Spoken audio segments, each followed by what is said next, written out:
السلام عليكم واهلا بيكم في اليوم السابع. النهارده ان شاء الله هنتعلم ازاي نعمل الايفكت ده او الحركه دي على برنامج افتر افكت.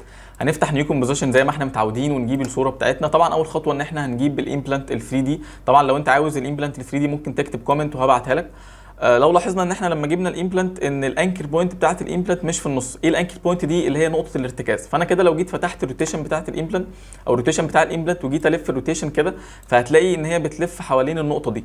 فاول خطوه ان احنا هنعملها ان احنا هنخلي النقطه بتاعتنا دي او نقطه الارتكاز تكون في نص الامبلانت. هنعمل الكلام ده ازاي؟ ان احنا بندوس على كنترول في الكيبورد وبندوس دبل كليك هنا على البان بيهايند، فبتلاقي اوتوماتيك ان الانكر بوينت اتحطت في نص الامبلانت. فانا كده لو جيت حركت الروتيشن بتاعي هتلاقيها بتلف بالشكل ده، وهو ده بالظبط اللي انا عاوزه. فاول حاجه ان انا هعملها ان انا هلفها بحيث انها تكون مثلا كده 180 درجه. ممكن حتى نكتب هنا على الواي روتيشن تكون 180 ونجيب السلكشن تول. طيب بعد كده بنعمل ايه؟ احنا عاوزين الامبلانت، لو لاحظنا كده عاوزين الامبلانت لما تيجي تدخل من السوكت من الحته دي بالظبط. يعني لو لاحظت كده الامبلانت اللي موجوده دي احنا عاوزينها تكون زيها كده بالظبط، انها تكون داخله من اول، يعني حدود الصوره بتاعتنا تكون من اول هنا.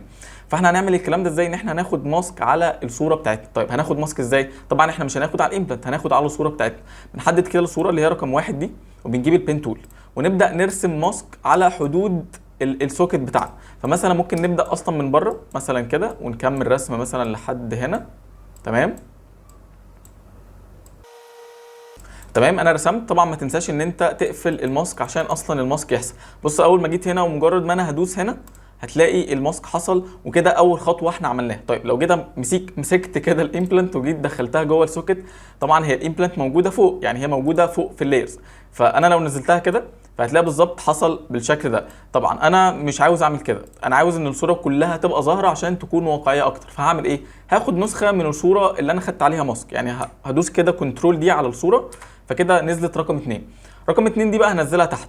طيب هنزلها تحت وهعمل بيها ايه؟ هي نزلت نسخه بالظبط زي النسخه او الصوره الاولانيه. فهفتح الماسك بتاعها وهخليه انفيرتد من هنا. يعني ايه هخليه انفيرتد؟ يعني هخليه يعكس الماسك. بدل ما كنت عامل ماسك على ده هيبقى الماسك بالعكس. فانا مجرد ما هدوس انفيرتد بص هيحصل ايه؟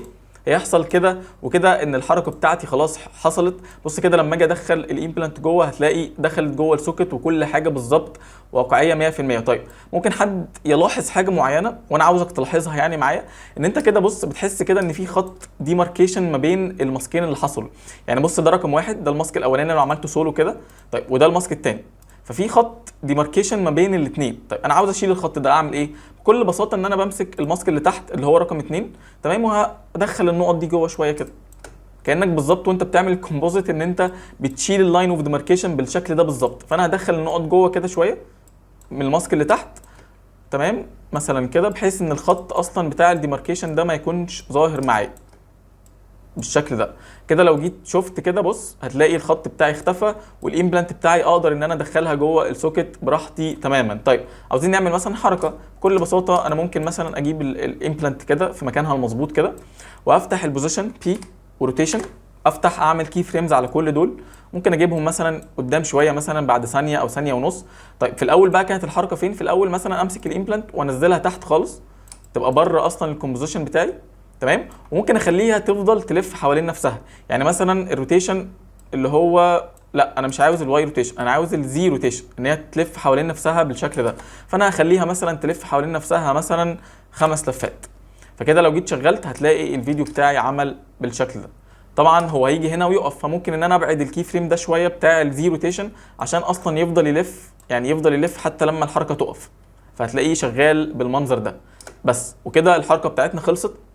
عشان الفيديو ما يطولش اكتر من كده، طبعا انا عامل في الفيديو حاجات تانية، اللون اللي ظاهر في الامبلانت ده وازاي مثلا حطينا الصوره دي.